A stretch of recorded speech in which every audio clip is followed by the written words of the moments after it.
नमो राघवाय, नमो राघवाय। जो लोग चाहते हैं कि लक्ष्मी जी आ जाएं, लक्ष्मी जी घर में बनी रहें, उन लोगों के लिए ये वीडियो है। तो वो लोग अभी तो टाइम है, 15 दिन का टाइम, इसलिए अपनी तैयारी कर लो लक्ष्मी मैया के स्वागत के लिए। उसी उपलक्ष्य में ये वीडियो बनाया जा रहा है। हम सब लोग चाहते हैं कि लक्ष्मी जी हमारे घर आएं और निवास करें। तो जितने भी घर में फूटे बर्तन पड़े हों उन सबको बाहर घर से फेंक दो, क्योंकि फूटे बर्तन से कोई लक्ष्मी जी जुड़ती नहीं है। क्योंकि फूटे बर्तन में तो कलयुग का वास होता है, और कलयुग का वास होने की वजह से लक्ष्मी जी नहीं वहाँ टिकती हैं। और क्या करना चाहिए, फूटे बर्तन वाले को दे आओ। उसके बदले 4 बर्तन फूटे हैं तो 4 बर्तन फूटे की जगह 1 बर्तन तो नया आ जाएगा। इसलिए घर में फूटे बर्तन निकाल दो, दीपावली पर तो मत रखो। उसके बाद जिसके भी घर में चद्दर फट रही हो, उन चद्दर उपयोग हो तो ठीक है, नहीं हो तो फटी हुई सिली हुई चद्दर। वैसे अब समय ऐसा है कि कोई ऐसे नहीं बिछाता है, लेकिन फिर भी कई जगह मिल जाती हैं जो सिल लेते हैं, फट जाती हैं। ऐसी चद्दरों को न रखो, उन्हें एक साइड कर दो और उस जगह पर लक्ष्मी जी नहीं टिकती हैं।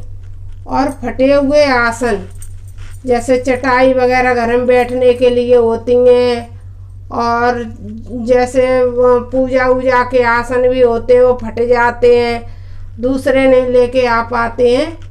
तो पूजा का आसन हो या किसी भी तरह का आसन हो, उसे निकाल के बाहर कर दो। फटे हुए आसन से लक्ष्मी मैया रूठ जाती हैं। फूटे बर्तन में कलयुग का वास होता है। और जिनके घर में पलंग टूट गए हो, खाट टूट गई हो, टूटी खाट में दरिद्रता का वास होता है। और फूटे बर्तनों में कलयुग का वास होता है। इसलिए न टूटी खाट रखो, न फटे आसन रखो, क्योंकि इसमें दरिद्रता का वास है, टूटी खाट में और फूटे बर्तन में और फटे हुए आसन में। इन 3 चीज़ों को निकाल के जल्द से जल्द बाहर कर दो। ये तो दीपावली पे रखो ही मती, ये तो बहुत ही ज़्यादा आपके लिए हानिकारक है। इसलिए हम और आप सब चाहते हैं कि लक्ष्मी माँ निवास करें।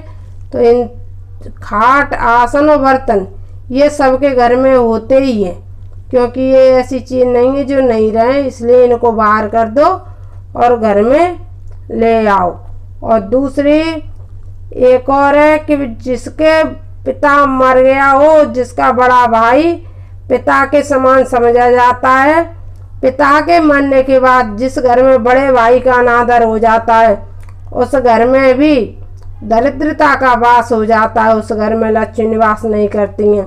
जिसके पुत्र होते हैं अपने पिता का आदर नहीं करते हैं, उस घर में भी दरिद्रता का वास हो जाता है। पिता हमेशा भगवान के रूप होता है, इसलिए भगवान के रूप होने की वजह से भगवान की पूजा होती है, वहीं लक्ष्मी जी का निवास होता है।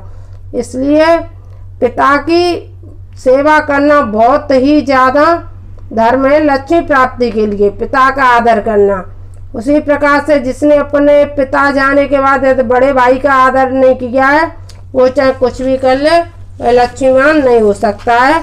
उसे तो दरिद्रता का सामना करना ही पड़ेगा। उसकी लक्ष्मी टिकने वाली नहीं है, उसकी तो लक्ष्मी जाती ही रहेगी। इसको कोई रोक नहीं सकता है, चाहे कुछ भी हो जाए। और दूसरी की जिन लोगों ने धरोहर हड़प ली हो, वो कृपा करके लक्ष्मी पूजन पे उन लोगों से कह दें कि भैया तुम्हारा जो भी धन है, देर सवेर या जिसका काम बंद हो, वो लोग इस बात की कसम खा लें कि देर सवेर ही सही, हम आपका धन आपको अवश्य लौटाएंगे, हम आपका धन नहीं रखेंगे। ऐसा उनसे दिलासा देके तो लक्ष्मी माँ उससे संतुष्ट होती हैं। धरोहर हड़पने वाले, जैसे किसी का हक है या भाई ने भाई के साथ गलती कर दी हो, उसे हड़पना ही कहते हैं। या किसी ने तुमको कर्जा दिया, उसका आप कर्जा वापस नहीं कर रहे हो, तो उसके लिए भी भगवान तुम्हें कभी माफ नहीं करते हैं। इसलिए पराया धन विष के समान माना गया है। और विष तो फिर जानते हो, विष तो खाओगे तो मरोगे। इसलिए लक्ष्मी माँ को बगैर जी नहीं सकते हो, लक्ष्मी माँ की चाह रखते हो तो आपको वो भी वापस करना पड़ेगा। और यही है कि जो स्त्रियां अपने स्वाग के लिए सजी बजी श्रृंगार नहीं करती हैं, आजकल स्त्रियां सौभाग्यवती विभूषणहीना विधवन के श्रृंगार नवीना, सौभाग्यवती विभूषणहीन हो रही हैं। इससे भी लक्ष्मी की हानि बहुत हो रही है।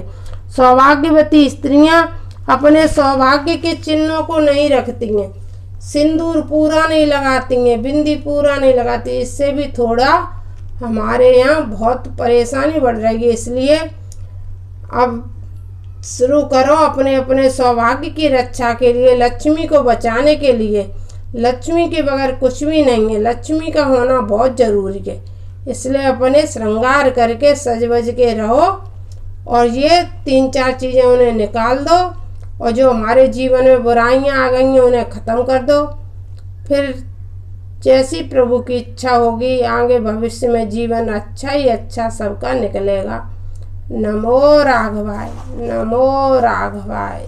बोलो सियावर रामचंद्र की जय। पवन सुत हनुमान जी महाराज की जय।